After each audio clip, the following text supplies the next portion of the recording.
কোনো একটা কমিশনের অফিস থেকে যারা নির্বাচন পরিচালনা করেন, খবর খাওয়াচ্ছে 4টে থেকে নাকি গন্ডগোল হবে। তার মানে কি গন্ডগোল করে প্ল্যান করেছেন ইভিএম ছাপ্পা দিয়ে, সিআরপিএফকে দিয়ে ছাপ্পা দিয়ে ইভিএম মেশিন করে দখল করার? বলে না, ধর্মের কল বাতাসে নড়ে। আপনারা যেটাই করবেন সেটাই আপনাদের বিরুদ্ধে যাবে। মানুষ কেন ভোট দিচ্ছে জানেন? 60 লক্ষের মধ্যে 32 লক্ষ নাম আমি সুপ্রিম কোর্টে গিয়ে তুলেছি, কিন্তু ট্রিব্যুনাল কিচ্ছু তুলতে পারেনি। সেটাও ওদের নির্দেশে কাজ হয়েছে কিনা আমি জানি না। বিচারের বাণী কখনো কখনো নীরবে নিভৃতে কাঁদে, রবীন্দ্রনাথের ভাষায়।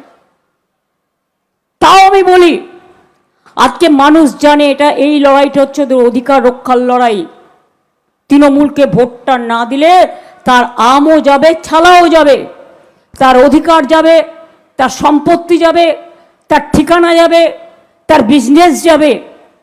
বিজেপির এই চক্রান্তের বিরুদ্ধে বাংলার মানুষ কেন ভোট দেবে? বাংলার মানুষরা বাইরে গেলে তোমরা অত্যাচার করো, বাংলার লোকেরা বাইরে গিয়ে মাছ মাংস কিচ্ছু খেতে পারে না।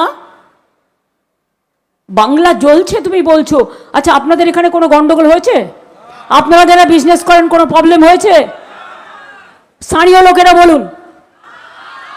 আরে জোরে বলবেন তো, হলে বলবেন হ্যাঁ, না হলে বলবেন না। শান্তিতে আছেন তো? তার মানে জ্বলছে যেটা সেটা নওদা, উত্তরপ্রদেশ, জ্বলছে যেটা সেটা মণিপুর, জ্বলছে যেটা সেটা দিল্লি, জ্বলছে যেটা সেটা উত্তরপ্রদেশ, জ্বলছে যেটা সেটা বিহার। বাংলা নয়, বাংলার কৃষ্টি সংস্কৃতি আলাদা। বাংলা সবার ধর্ম মানে, সবাইকে নিয়ে চলে, সবাইকে সম্মান করে। বাংলা জ্বলছে না।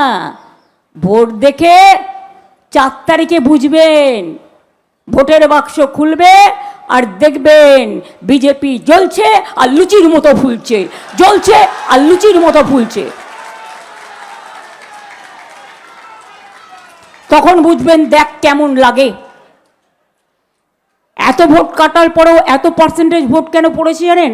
এটা আমার মনে হয়, I may be wrong also.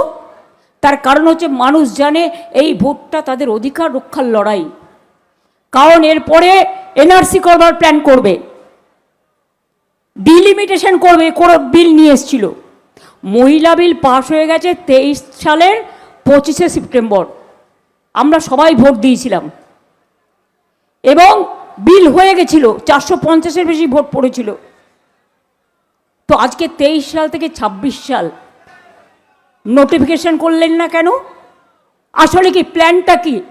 Plan এ সামনে মহিলার নাম রাখা, আর প্ল্যান বি পেছনে ডিলিমিটেশন করে জিতবে না বলে নেক্সট ইলেকশনে 543-এর জায়গায় 850 সিট করবার, বঙ্গভঙ্গ করবে, সারা দেশ ভঙ্গ করবে শুধুমাত্র নিজেদের জেতার স্বার্থে।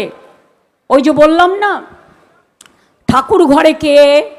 আমি তো কলা খাইনি, পরাস্ত করে সবাই মিলে আমরা দেখিয়ে দিয়েছি তোমার প্রতি মানুষের আস্থা নেই। সেই দিনই পদত্যাগ করা উচিত ছিল। এবিপি আনন্দ, এগিয়ে থাকে, এগিয়ে রাখে।